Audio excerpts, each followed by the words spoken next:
లానికి విరుద్ధంగా కట్టినటువంటి కట్టడాలపైన ఇప్పటికే డిస్ట్రిక్ట్ కోర్టులో క్రిమినల్ కేసులు వేయడం జరిగింది.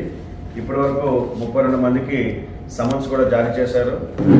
ఎవరికైతే సమన్స్ జారీ చేశారో వారు ఈ నెల 5వ తారీఖున సుప్రీంకోర్టు ఆదేశాల మేరకు నేషనల్ లోక్ అదాలత్ నిర్వహించనున్నారు. ఈ నేషనల్ లోక్ అదాలత్ జూలై 5వ తారీఖున ఉదయం 10 గంటలకు డిస్ట్రిక్ట్ కోర్టు ఆవరణంలో నిర్వహించనున్నారు. కాబట్టి ఎవరైతే సమన్స్ జారీ చేస్తున్నారో వారు వచ్చి వారి యొక్క క్రిమినల్ కేసుని పెనాల్టీని కట్టి ఉపసంహరించుకోవాల్సిందిగా, ఆ కేసును కొట్టివేయించుకోవాల్సిందిగా తెలియజేస్తున్నాను. అదేవిధంగా ప్రాపర్టీ ట్యాక్స్ సంబంధించి 265 మంది డిఫాల్టర్స్ కూడా డిస్ట్రిక్ట్ లీగల్ సర్వీసెస్ అథారిటీ ద్వారా ఇప్పటికే సమన్స్ జారీ చేస్తున్నాము. ఈ 265 మంది ప్రాపర్టీకి సంబంధించినటువంటి వ్యక్తులు కూడా ఈ జూలై 5వ తారీఖున జరిగేటువంటి నేషనల్ లోక్ అదాలత్ విచ్చేసి అక్కడ మీరు కట్టాల్సినటువంటి పన్ను బకాయిలను కట్టి అక్కడ ఎన్ఎంసీ వారు కౌంటర్ కూడా ఏర్పాటు చేస్తారు. ఆ కౌంటర్ నందు మీ బకాయిలు చెల్లించి మీపై ఉన్నటువంటి కోర్టు కేసుని తొలగించుకోవాల్సిందిగా తెలియజేస్తున్నాను.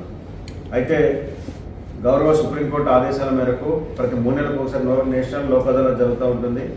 అదేవిధంగా డిస్ట్రిక్ట్ లీగల్ సర్వీసెస్ అథారిటీ ఆధ్వర్యంలో ప్రతి శనివారం కూడా లోక్ అదాలత్ జరుగుతూ ఉంటుంది.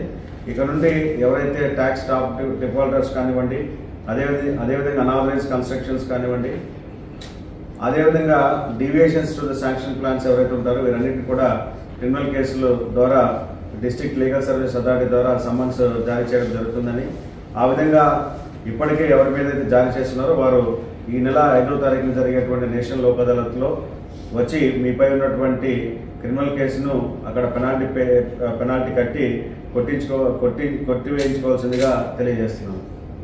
Thank you sir. లేదా అపరాధ రుసుమును చెల్లించరో వారిపైన 3 సంవత్సరాల వరకు జైలు శిక్ష విధించడానికి చట్టం అనుమతిస్తుంది. కాబట్టి ఆ పరిస్థితి లేకుండా అందరూ గౌరవ న్యాయస్థానం యొక్క సమన్స్ని గౌరవించి మీరు పెనాల్టీని కట్టవలసిందిగా తెలియజేస్తున్నాను.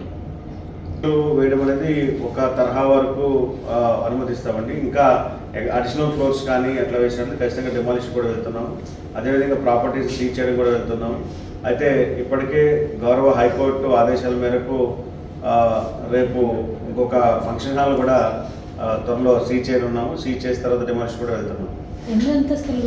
అంతస్తుల వరకు పర్మిషన్ తీసుకుంటారో అంతవరకు పర్మిషన్ తీసుకున్నంత వరకు ఇబ్బంది లేదు. పర్మిషన్ తీసుకొని అదనపు ఫ్లోర్స్ ఏవైతే వేస్తున్నారో అదనపు ఫ్లోర్స్ కూడా బీపీఎస్ కానీ లేకపోతే వేరే అదర్ స్కీమ్ కింద ఎలిజిబిలిటీ రాదో వాటన్నిటి మీద కూడా డిమాలిషన్కి చర్యలు తీసుకుంటామని తెలియజేస్తున్నాం.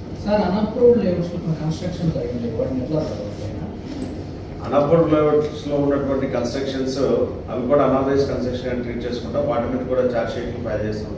అంటే వాళ్ళు ఏదైనా 14% పే చేసి ఇంకా అటువంటి ప్రొవిజన్స్ ఏమీ లేదండి. లేఅవుట్స్కి మాత్రం అనాథరైజ్ లేఅవుట్స్కి IPLP ప్యాటర్న్ అనేది ఒకటి అందుబాటులో ఉంది.